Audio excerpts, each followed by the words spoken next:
Hey guys, I just wanted to talk to you about this sculpture. This is the Plague Doctor sculpture, and I'm almost done.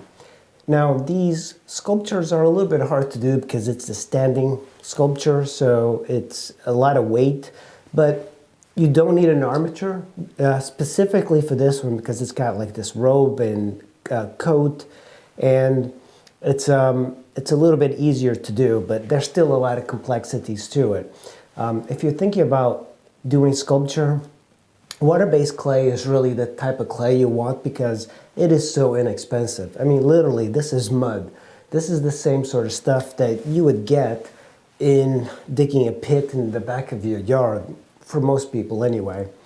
But of course, it's filtered, so it doesn't have rocks and all of that sort of stuff, and there's some things added to make the clay a little bit more elastic.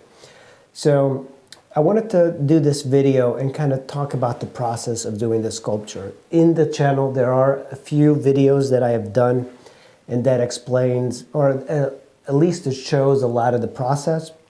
But as I did the sculpture, I wanted to take you through and kind of explain my thought process.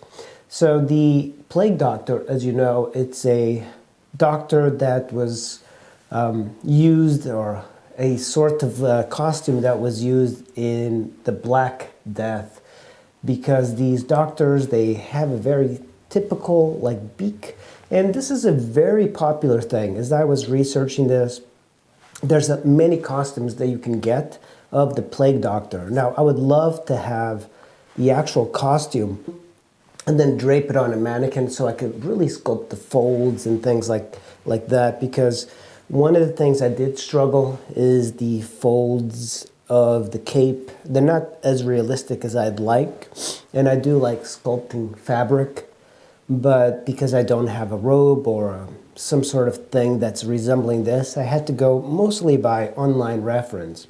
And when it comes to reference, you can just type in Plague Doctor on Google and you'll find many examples. The only problem that I find is that there's usually not many examples of profiles or the back, so you're kind of left to come up with stuff. But so typically this sculpture's got a few things that they would carry. There's this stuff, and I made it kind of short. Typically it's longer because the doctor would touch the patient with this so he wouldn't get infected. And then over here in his waist, there's going to be several things, including a pouch, what I would assume is various medicines and potions or whatever they used at the time, garlic, leeches, whatever. And then here is it's a bone saw, because I think some accounts do describe this doctor, chopping up various parts of his patients, and that's kind of like how they did it back in the day. And then there's another pouch that I'm going to finish putting some details, and then another small pouch here. I was considering putting a very large pack over here to give it a little bit more interest to the back, but then it looks a little bit too much like a fanny pack. So down here you have something that I made up. My original idea was to put humans that were suffering through here, but I'm trying to do these sculptures rather quickly, and if I was to put a human, and I wanted to show them with the various process of decay and all the bubas. The bubas would be these things kind of sticking out like bulbas out of their body that would gush all sorts of liquid out, and that's how people were infected.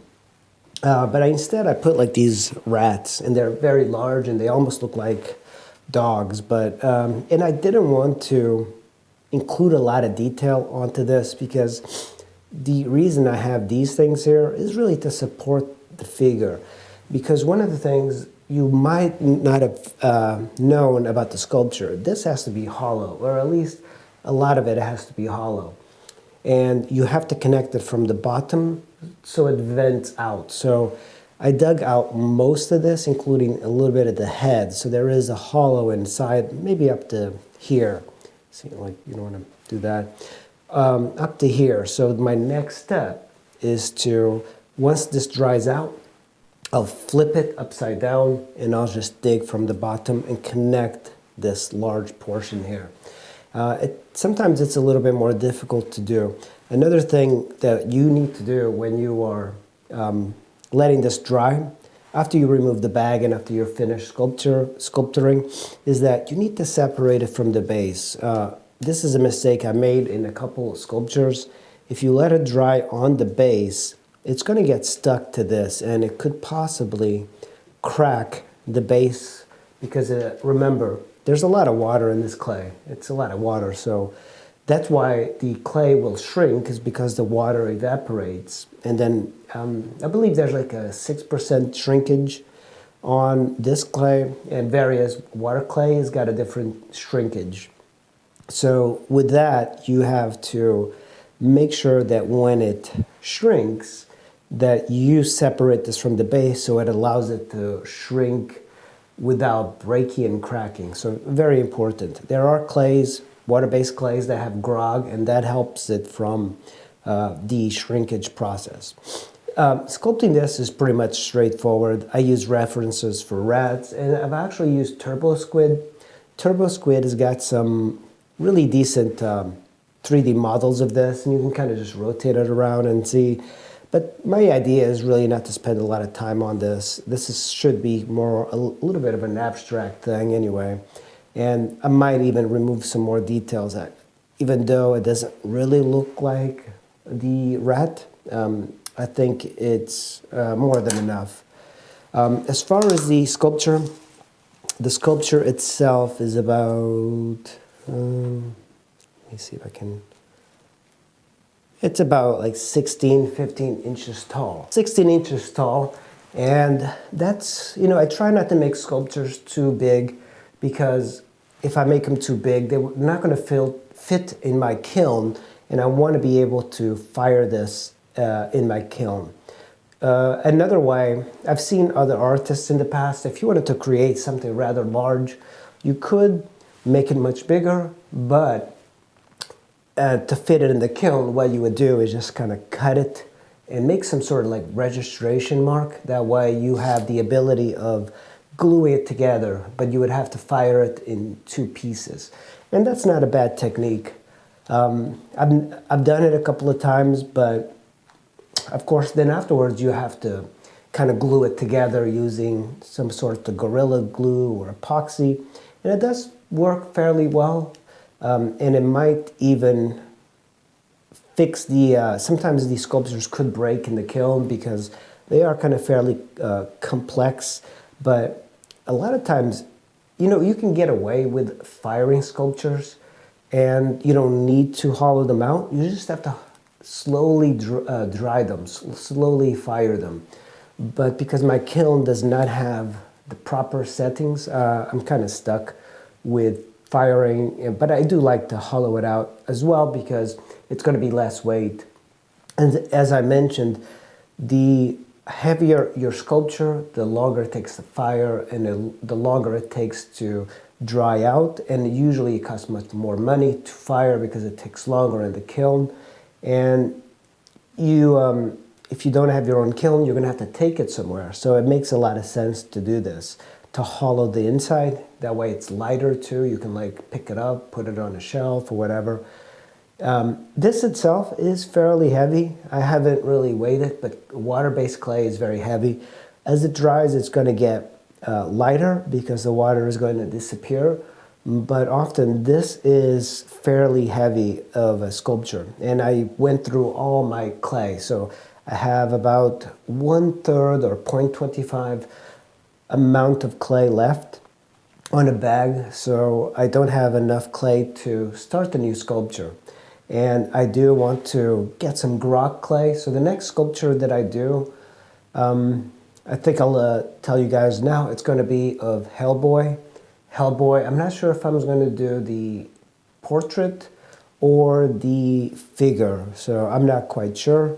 If you think I should be doing just the portrait of Hellboy, post up in the comments below. Even though it's a water-based clay, you could make a mold of it if you wanted, but I'm not going to do that.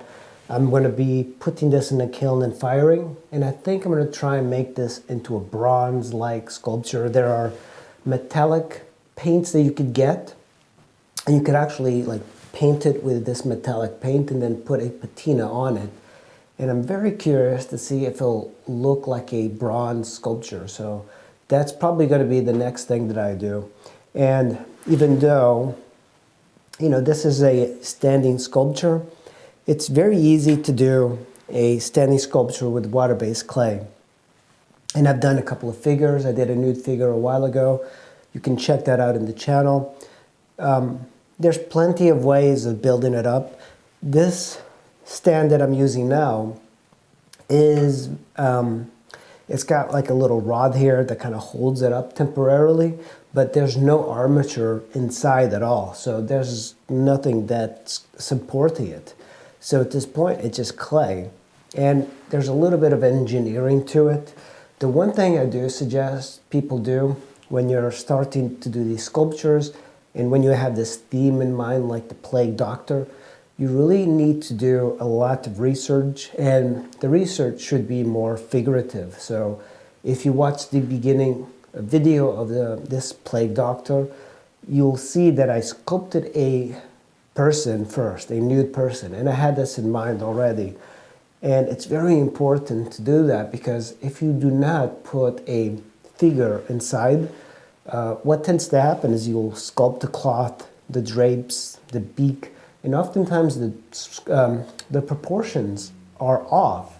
So if the proportions are off and you already have all of this detail, you don't want to move things up and down, but you want it to be able, for example, the belt. You want the belt to sit exactly where it should be. Not exactly at the navel, a little bit higher, because that's the way they wore it. If you don't know the proportions of the body, then you might not know where that is. And another thing is the weight of the foot needs to be properly added before you add the drapes. But this is just more of a figurative thing. Since I do a lot of figurative sculptures, you kind of have to understand that a little bit more. And there's many great sculptors on YouTube that you can watch, and they will show you the ins and outs of anatomy. And don't just watch sculpture videos, try to watch drawing videos, because drawing is probably the more important thing for a sculptor. A lot of people think that, you know, they just go right into the sculpture, but there was a time where art was very rigorous and people studied it quite a bit, and when it came to studying, people started out with drawing no matter what. And only today is like people start doing like digital art, you know, sculpture, painting, without the fundamentals of drawing. So if you really want to learn how to do a sculpture, you really should learn how to draw properly. So that is the Plague Doctor sculpture. I hope you enjoyed it, and if you like the sculpture and you want to support me on YouTube, make sure you subscribe and you hit like, and thank you for watching, and I will see you in the next video.